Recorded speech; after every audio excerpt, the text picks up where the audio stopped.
Hello friends, तो recently Hyundai ने अपनी न्यू क्रेटा फेसलिफ्ट को लॉन्च कर दिया है और होंडा ने भी अपनी मिड साइज एसयूवी यानी कि एलिवेट को कुछ ही टाइम पहले लॉन्च किया था। तो अगर आप एक मिड साइज एसयूवी लेने की सोच रहे हैं तो आपको होंडा एलिवेट लेनी चाहिए या फिर Hyundai की क्रेटा को। तो चलिए इन दोनों कार्स को आज कंपेयर करते हैं और जानते हैं आपको दोनों में से कौन सी कार लेनी चाहिए। अगर हम डायमेंशन वाइज कंपेयर करें तो क्रेटा की लेंथ है 4330 mm, वहीं एलिवेट की लेंथ है 4312 mm। अगर हम विड्थ की बात करें तो क्रेटा की विड्थ है 1790 mm, वहीं एलिवेट की विड्थ है 1790 mm, यानी कि सेम है। अगर हम व्हील बेस की बात करें तो क्रेटा का व्हील बेस है 2610 mm, वहीं एलिवेट का व्हील बेस है 2650 mm। अगर हम हाइट की बात करें तो क्रेटा की हाइट है 1635 mm, वहीं एलिवेट की हाइट है 1650 mm। अगर हम ग्राउंड क्लियरेंस की बात करें तो क्रेटा का ग्राउंड क्लियरेंस है 200 mm, वहीं एलिवेट का ग्राउंड क्लियरेंस है 220 mm। अगर हम बूट स्पेस की बात करें तो क्रेटा की बूट स्पेस है 416 लीटर, वहीं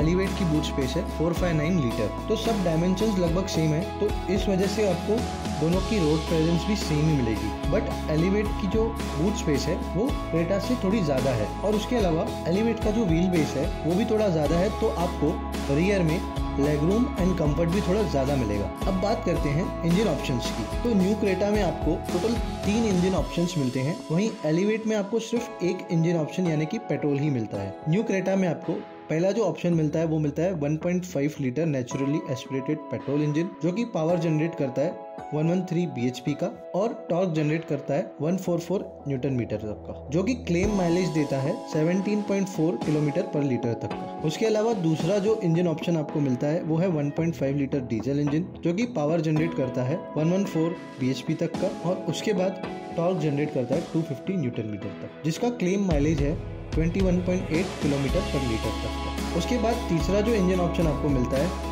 वो है 1.5 लीटर टर्बो पेट्रोल इंजन, जो कि पावर जनरेट करता है 158 bhp तक का और टॉर्क जनरेट करता है 253 न्यूटन मीटर तक का, और इसका जो क्लेम माइलेज है वो है 18.4 किलोमीटर पर लीटर तक। अगर हम एलिवेट के इंजन ऑप्शंस की बात करें तो आपको सिर्फ एक ही इंजन ऑप्शन उसमें मिलता है, वो है 1.5 litre naturally aspirated petrol engine, जो जनरेट करता है 119 bhp का पावर और 145 न्यूटन मीटर तक का टॉर्क, जिसका क्लेम माइलेज है 16.9 किलोमीटर पर लीटर तक। अगर कंपैरिजन ओनली पेट्रोल इंजन की करें तो एलिवेट का जो इंजन है वो थोड़ा पावरफुल मिलता है, बट क्रेटा में आपको ज़्यादा ऑप्शंस मिलते हैं, वो है diesel and turbo petrol engine, जो कि एलिवेट के इंजन के कंपैरिजन में ज़्यादा पावरफुल है। अगर क्लेम माइलेज की बात करें तो क्रेटा में स्लाइटली बेटर माइलेज मिलता है एंड डीजल में तो आपको वैसे भी ज़्यादा माइलेज मिलता ही है, जो ऑप्शन आपको एलिवेट में नहीं मिलता है। तो अगर आप डीजल कार लेने की सोच रहे हैं तो आपके पास एलिवेट में वो ऑप्शन नहीं है। अब हम बात करते हैं एक्सटीरियर्स की। अगर डिज़ाइन की बात करें तो दोनों का डिज़ाइन टोटली अलग है। अगर फ्रंट में देखेंगे तो आपको एलिवेट का शेप बॉक्स टाइप लगेगा और क्रेटा का जो शेप है थोड़ा मस्कुलर दिखेगा। तो ये टोटली आपकी पर्सनल चॉइस है कि दोनों में से आपको किसका डिज़ाइन बेटर लगता है। बट अगर बात करें एक्सटीरियर फीचर्स की तो दोनों ही कार्स में कुछ फीचर्स आपको कॉमन मिलते हैं, जैसे कि दोनों कार्स में आपको LED DRL, LED headlights, LED tail light, 17 inch alloy wheels, shark fin antenna, electrically adjustable ORVM, rear wiper, washers and defoggers. But new Creta में आपको full width connecting LED DRL मिलता है, वहीं एलिवेट में आपको regular headlight section में DRLs मिलते हैं एंड आपको रियर LED टेल लाइट्स भी कनेक्टिंग मिलते हैं क्रेटा में। वैसे ही एलिवेट में आपको रेगुलर LED टेल लाइट्स मिलते हैं। अल्सो न्यू क्रेटा में आपको पैनारोमिक सनरूफ मिलता है एंड एलिवेट में आपको एज कम्पेयर्ड छोटा सनरूफ मिलता है। और क्रेटा में अब आपको 4 डिस्क ब्रेक्स मिलते हैं, जहाँ पे आपको एलिवेट में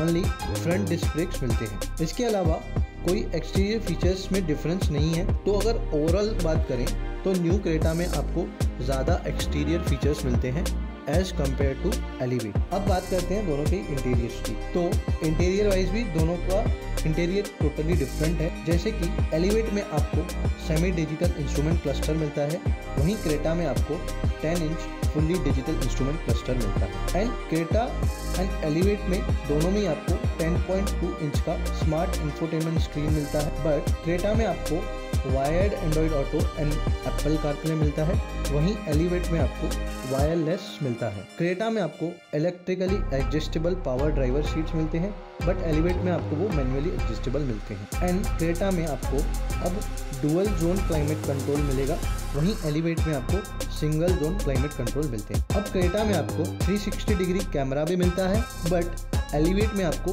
rear camera with lane watch ही मिलता है। उसके अलावा क्रेटा में आपको electric power brakes and ventilated seats का भी ऑप्शन मिलता है, जो कि एलिवेट में अब तक ऑप्शन है। इसके अलावा दोनों ही कार्स में काफी सारे फीचर्स कॉमन मिलते हैं, जैसे कि wireless charging, steering mounted controls, auto dimming IRBM, air purifiers, engine start stop button, 8 speakers, 60-40 split rear seats, connected car feature, rear AC went जैसे फीचर्स आपको दोनों ही कार्स में कॉमन मिलते हैं। सो आपको एलिवेट में सारे नेसेसरी फीचर्स मिलेंगे, लेकिन न्यू क्रेटा में आपको थोड़े एडवांस फीचर्स मिलते हैं। सो इंटीरियर वाइज भी यहाँ पे आपको क्रेटा में ज्यादा फीचर्स मिलेंगे। अब बात करते हैं सबसे इम्पोर्टेंट पॉइंट, सेफ्टी की। अगर क्रेटा की बात करें तो Hyundai की जो सेफ्टी हिस्ट्री है वो इतनी खास कुछ नहीं रही है, बट Honda की जो सेफ्टी है एज कम्पेयर टू Hyundai काफी अच्छी रही है। बट Hyundai के अकॉर्डिंग अभी न्यू क्रेटा में इसकी सेफ्टी को बढ़ाया गया है, लेकिन ये अब देखना होगा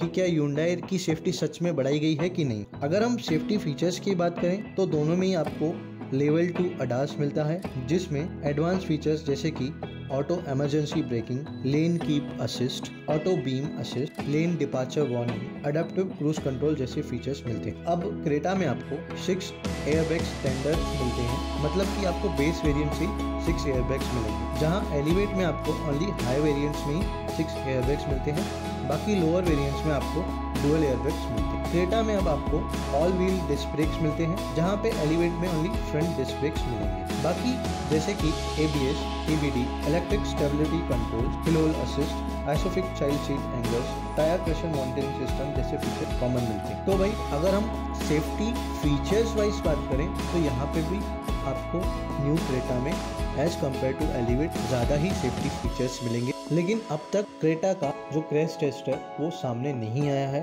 तो देखना ये होगा कि क्या ये सच में अपनी जो सेफ्टी फीचर्स प्रोवाइड किए गए हैं उस पर खरी उतरती है कि नहीं। अब बात करते हैं कंक्लूजन की, आपको कौन सी कार लेनी चाहिए। अगर हम एलिवेट के प्राइस की बात करें तो 13.72 से 16.42 लाख में आपको टॉप ऑटोमेटिक वेरिएंट मिल जाता है, जिसमें बताए गए सारे फीचर्स आपको मिल जाते हैं। लेकिन अगर इसी प्राइस रेंज में बात करें तो क्रेटा का ओनली आपको एस ऑप्शनल वेरिएंट ही मिलेगा, जिसमें आपको ना तो 360 डिग्री कैमरा मिलेगा, ना तो वेंटिलेटेड सीट्स मिलेगी, और जिसमें ADAS भी मिसिंग रहेंगे। तो अगर आप ये सारे फीचर्स चाहते हैं तो आपको 3 लाख ऊपर से देखिए ये सारे फीचर्स लेने पड़ेंगे, मतलब कि आपको टॉप एंड वेरिएंट लेना पड़ेगा। तो अगर आपकी चॉइस मिड रेंज SUV लेने की है तो आप एलिवेट की तरफ जा सकते हैं, नहीं तो आपको सारे फीचर्स पैक चाहिए तो आप न्यू क्रेटा की तरफ जा सकते हैं, लेकिन उसका प्राइस थोड़ा हाई रहेगा। तो फ्रेंड्स मुझे कमेंट सेक्शन में ज़रूर बताएं कि आप कौन सी कार ज़्यादा पसंद करते हैं,